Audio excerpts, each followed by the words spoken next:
just a few $100, you can jump out of an airplane 2.5 miles high and fall back down to Earth at 120 miles per hour and probably live. So after a few beers, I said, screw it, let's go do that thing. My name is Rod, and I'm founder and CEO of Law Trades.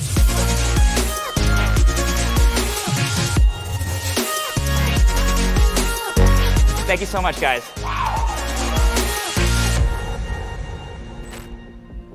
As soon as I get to the drop zone, I instantly stop thinking of everything. There's this sense of wonder mixed with deep presence and even deeper fear. As you ascend higher and higher in altitude, you go from this hell yeah, let's do this to sitting very silently like scared little children.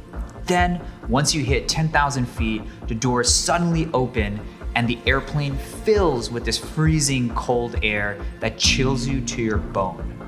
You're asked to scoot yourself towards this gaping hole and rock back and forth for the count of 3.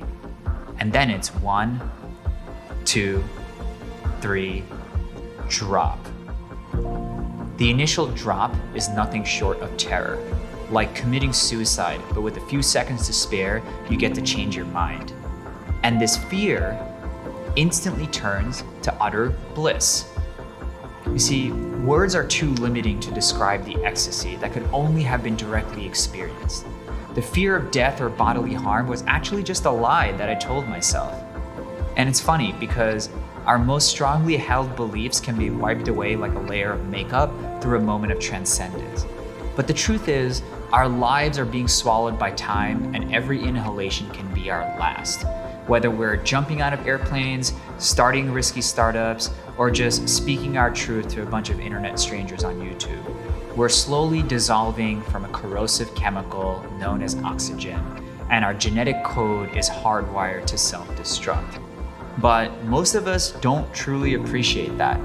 Instead, we overestimate how much time we have left. It took me falling 2 miles from the sky to understand what Confucius meant when he said that we have 2 lives, and the second one begins when we realize we only have 1. The cost of living a life you'll remember is pulling fear close, embracing it, and carrying it in our hearts. When we avoid fear, we automatically create the walls to our own prison. That's how you'll know where to go. Because fear doesn't stop death, it stops your life.